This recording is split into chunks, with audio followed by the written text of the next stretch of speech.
Երկու մկները, աբխազական հեքիաթ։ Մի անգամ տնային մի մուկ ինչ որտեղ պատահում է անտառի մկանը։ Նրանք բարևում եւ իրար հետ ծանոթանում են։ Տնային մուկը հարցնում է անտառի մկանը, թե նա ինչպես է ապրում, ինչով է սնվում։ Ես ամեն ինչ ունեմ, պատասխանում է անտառի մուկը։ Մեզ մոտ անտառում ուտելիք որքան ուզես կա, միայն թե հավաքել կարողանաս։ Ապրում եմ ծառի փչակում, իսկ արմատների տակ ես ինձ համար մառան եմ փորել եւ այնտեղ պահում եմ իմ ձմռան պաշարը։ Ինչպես տեսնում եմ, համեստ ես ապրում, ասում է նրան տնային մուկը։ Բավականին աշխատանք ու հոգսեր ունես։ Դրանից էլ այսպես նիհար ես։ Իսկ ես ապրում եմ քաղաքում եւ իշխում եմ բոլոր տների, խանութների ու պահեստների վրա։ Ինձ համար ամեն ինչ պատրաստ է եւ երբեք ոչ մի բանի համար չեմ անհանգստանում։ Բայց ես դեմ չեմ քո բնակարանն ու մառանը տեսնելուն։ Եվ ահա անտառի մուկը իր մոտ է տանում քաղաքի մկանը։ Նա նրան ցույց է տալիս իր պաշարները, ընկույզները, շագանակները, կաղինները, արմատները եւ հյուրին սրտանց հյուրասիրում է։ Այս բոլորը վատ չէ, ասում է նրան քաղաքի մուկը, բայց դու պետք է միշտ պաս պահես, իսկ ես քեզ կհյուրասիրեմ ձկան ապուխտով, ճարպով, խոզապուխտով։ Գնանք քաղաք, ինձ մոտ։ Քաղաքի մկան պարծենկոտությունը վիրավորում է անտառի մկանը, բայց նա ինչպես կարող էր առարկել իր նոր գոռոզ ծանոթին։ Նա գնում է տեսնելու, թե ինչպես է ապրում քաղաքի մուկը։ Նրանք գնում են քաղաք եւ մտնում այն տունը, որտեղ ապրում էր քաղաքի մուկը։ Այստեղ նա պարծանքով հյուրին բացատրում է։ Դե ես երկու բնակարան ունեմ։ Ձմեռայինը հատակի տանն է, որտեղ տաք է ու հարմար։ Իսկ ամառայինը ձեղնահարկում է, այնտեղ շատ ընդարձակ է։ Իսկ առաստաղից կախված են ոչխարի միս, ապուխտ ու ճարպ։ Բացի այդ, իմ իշխանության տակ են բոլոր պահարաններն ու սնդուկները։ Կարող եմ տրաքելու չափ ուտել։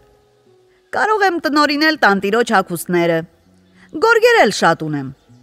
Իսկ դու իհարկե վազում ես միայն 4 տերևների ու մամռակալած հողակույտերի վրայով։ Քաղաքի մուկը այս բոլորն ասում էր նրա համար, որ իր հյուրին ցույց տար, թե նա որքան աղքատ է ու խղճուկ։ Բայց դրա փոխարեն մեզ մոտ անտառում թռչուններն այնքան լավ են երգում, փորձում է որևէ կերպ բարձենալ անտառի մուկը։ Թռչուններն ինչ են որ։ Մեզ մոտ այստեղ երաժիշտներն այնպես են նվագում, որ քո բոլոր թռչունները միասին չեն հավասարվի նրանց։ Հպարտորեն ասում է քաղաքի մուկը եւ անտառից եկած իր հյուրին տանում է ձեղնահարկ։ Այստեղ նա անտառի մկանը հյուրասիրում է չորացրած թզով,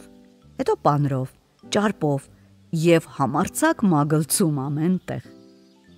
Հյուրը շփոթվում է ուտելիքների այսպիսի առատությունից եւ համեստորեն կրծում է յուրաքանչյուր տեսակից մի փոքր կտոր։ Դե հիմա գնանք, ես քեզ ցույց կտամ, թե որտեղ են ապրում այն մարդիկ, որոնք այս ամբողջ պաշարը պատրաստել են ինձ համար, ասում է քաղաքի մուկը եւ հյուրին տանում է ձեղնահարկի գերանի վրայով։ Այստեղից նրանք սկսում են ճեղքից ներս նայել։ Օջախի մոտ նստած էր կատուն։ Անտառի մուկը, որ երբեք կատու չէր տեսել, իր ուղեկցին հարցնում է, թե այս ինչ գազան է։ Այստեղ տնային մուկը իսկույն մտածում է. պետք է հիմարին կործանել, տիրանալ նրա ունեցվածքին, իսկ երբ ցանկանամ, կապրեմ անտառում, ոնց որ ամառանոցում։ Սա իմ ծեր մայրն է տաքանում օջախի մոտ, պատասխանում է նա։ Անհրաժեշտ է, որ ես նրան ողջունեմ, ասում է անտառի մուկը։ Միայն թե չգիտեմ, թե ձեզ մոտ ինչպես է ընդունված մեծերին բարևելը։ Դե դու ասա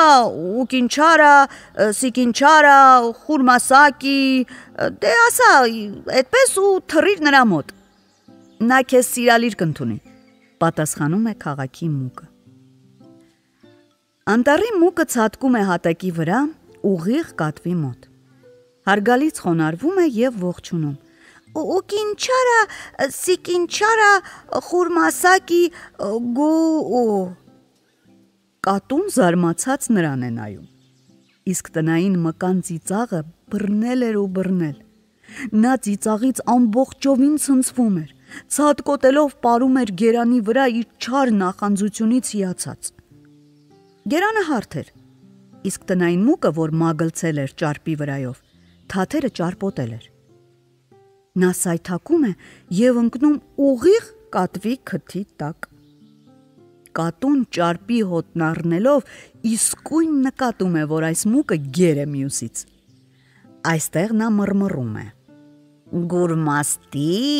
սիրմաստի, մախամանդլա մանդլապիրի», որից հետո բռնում է տան մկանը ու խեղդում նրան։ Իսկ անտառի մուկը ցատկում է դեպի դուռը, խցկվում նրա տակ և հազիվ փրկվում անխուսափելի կործանումից։ Այդ օրվանից երդվում է, որ երբեք չի ընկերանա պարծեն կոտի, նենգի ու նախանձի հետ։